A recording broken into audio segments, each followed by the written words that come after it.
Imagine करो रात को स्काई और अचानक एक ब्राइट स्ट्रीक आसमान में फ्लैश करती है, जैसे किसी ने स्टार्स को स्क्रैच कर दिया हो। कुछ सेकंड्स के लिए पूरा सीन मैजिकल लगता है और फिर वो शूटिंग स्टार गायब हो जाता है। लेकिन क्या तुमने कभी सोचा है कि ये चीज़ असल में होती क्या है? ये मेटेरॉइड, मेटेओर और मेटेरॉइड का पार्ट हो सकता है और ये सब ओरिजिनेट होते हैं एस्टेरॉइड्स और कॉमेट्स से। आज हम डिटेल में समझेंगे एस्टेरॉइड्स, कॉमेट्स और मेटेरॉइड्स क्या होते हैं। फटाफट से चैनल को सब्सक्राइब कर दीजिए।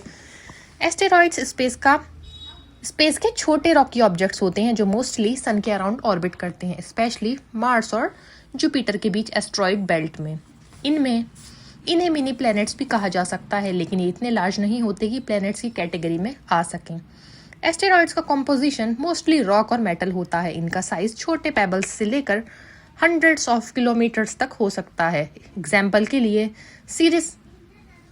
किरीज एक ड्वार्फ प्लैनेट है जो ओरिजिनली एस्टेरॉइड ही माना जाता है और एस्टेरॉइड बेल्ट का लार्जेस्ट ऑब्जेक्ट है। एस्टेरॉइड्स का फॉर्मेशन सोलर सिस्टम के अर्ली स्टेज में हुआ था, जब प्लैनेट्स फॉर्म हो रहे थे। तब कुछ लेफ्ट ओवर मटीरियल एक्सीरेट नहीं हो पाए और वहीं एस्टेरॉइड्स बन गए। कुछ एस्टेरॉइड्स अर्थ के ऑर्बिट के क्लोज भी आते हैं, जिन्हें नियर अर्थ एस्टेरॉइड्स कहा जाता है। कॉमेट्स को हम डायरेक्टली स्नोबॉल्स भी कह सकते हैं, बिकॉज ये आइस, डस्ट, रॉक और फ्रोजन गैसेस से बने होते हैं। ये ज्यादातर सोलर सिस्टम के आउटर रीजन से आते हैं, जैसे क्यूपियर बेल्ट और ओर्ट क्लाउड। कॉमेट्स का बिहेवियर इंटरेस्टिंग होता है। जब ये सन के क्लोज आते हैं तो हीट की वजह से इनका आइस वेपराइज होने लगता है और ये ग्लोइंग गैस और डस्ट का क्लाउड और टेल फॉर्म होती है। कॉमेट की टेल ऑलवेज सन से ऑपोजिट डायरेक्शन में होती है due to solar wind. Famous comets में हेली कॉमेट शामिल है, जो हर 76 ईयर्स के बाद अर्थ के स्काई में विजिबल होता है। कॉमेट्स को स्टडी करना इम्पॉर्टेंट है क्योंकि ये अर्ली सोलर सिस्टम के प्रिमिटिव मटेरियल्स को प्रिजर्व करते हैं।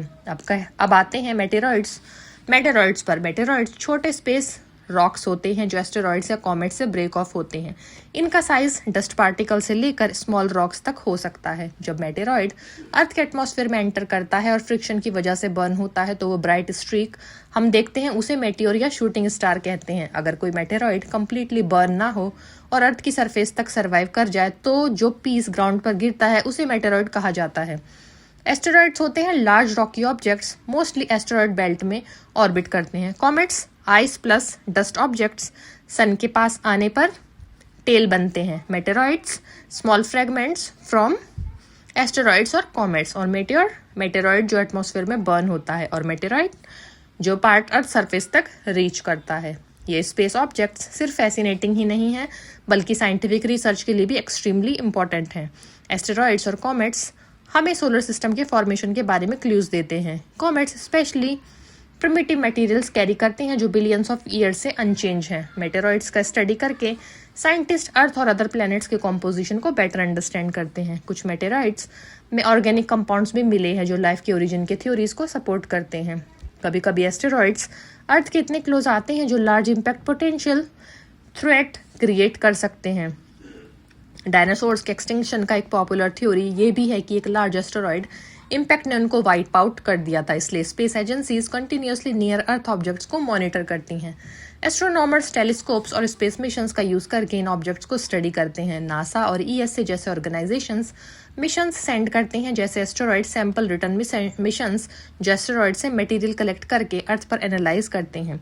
कॉमेट्स को ऑब्जर्व करने के लिए भी मिशन सेंड किए गए हैं ताकि उनके स्ट्रक्चर और कॉम्पोजिशन को समझा जा सके। तो एस्टेरॉइड्स, कॉमेट्स और मेटेरॉइड्स स्पेस के फैसिनेटिंग कंपोनेंट्स हैं जो हमें यूनिवर्स के पास्ट और इवोल्यूशन के बारे में वैल्यूएबल इंफॉर्मेशन देते हैं। एस्टेरॉइड्स रॉकी बॉडीज हैं, कॉमेट्स आइसी ट्रेवलर्स हैं जो सन के पास आकर स्पेक्टेकुलर टेल्स क्रिएट करते हैं और मेटेरॉइड्स उनके फ्रेगमेंट्स होते हैं जो अर्थ के एटमॉस्फेयर में एंट्री करके मेटियोर्स और कभी कभी मेटेरॉइड्स बन जाते हैं। नेक्स्ट टाइम जब तुम नाइट स्काई में एक शूटिंग स्टार देखो तो याद रखना कि वो सिर्फ एक ब्यूटीफुल मूवमेंट नहीं है बल्कि स्पेस के वास्ट इकोसिस्टम का एक छोटा सा बट पावरफुल पार्ट है। तो फटाफट से ऐसे ही और भी फैसिनेटिंग स्पेस से रिलेटेड टॉपिक्स के लिए चैनल को सब्सक्राइब कीजिए।